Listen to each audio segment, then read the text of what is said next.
Welcome. Today, we are going to master the hypotheses used in analysis of variance, commonly known as ANOVA. Specifically, we will clarify the difference between the null hypothesis, H0, and the alternative hypothesis, HA, and why the alternative hypothesis is often misunderstood. First, let us quickly recall what ANOVA is. ANOVA stands for Analysis of Variance. It is a statistical method used when you want to compare the means of 3 or more groups simultaneously. While a t-test is great for comparing 2 groups, ANOVA is the tool of choice when you have 3, 4, or more distinct groups to analyze.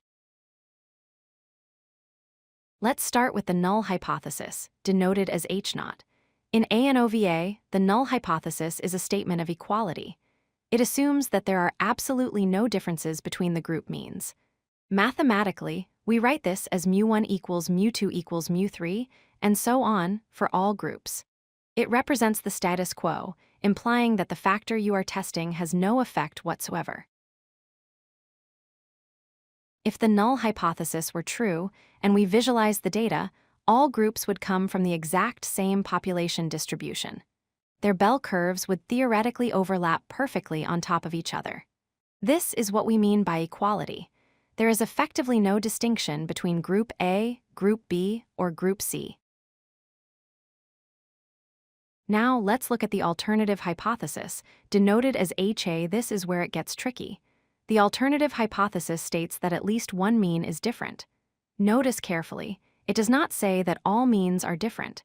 It simply negates the null hypothesis. If the null says all are equal, the alternative simply says that statement is false.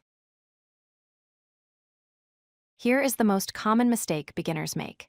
They assume that if we reject the null, it means Group 1 is different from Group 2, which is different from Group 3. This is incorrect.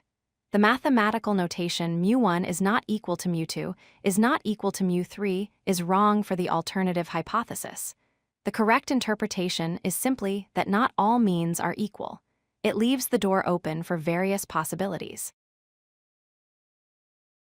Let's visualize what at least one different can look like. In this first scenario, Group 1 and Group 2 are effectively the same. However, Group 3 is significantly different. This scenario satisfies the alternative hypothesis. Even though 2 groups are the same, the fact that the third one is different breaks the rule of total equality. Here is a second scenario. In this case, Group 1, Group 2, and Group 3 are all distinct from one another. This also satisfies the alternative hypothesis. Both this scenario and the previous one fall under the umbrella of HA. The ANOVA test itself doesn't distinguish between these 2 scenarios initially. It just tells you that the null hypothesis doesn't hold. This brings us to the concept of an omnibus test. ANOVA is like a fire alarm in a large building. When the alarm goes off, you know there is a fire somewhere, meaning there is a statistically significant difference somewhere. However, the alarm doesn't tell you exactly which room the fire is in. Similarly, a significant ANOVA result tells you there is a difference, but not which specific groups are responsible for it. To summarize, the null hypothesis assumes all group means are equal. The alternative hypothesis assumes that at least one mean is different. Remember, HA does not imply that every single group is unique.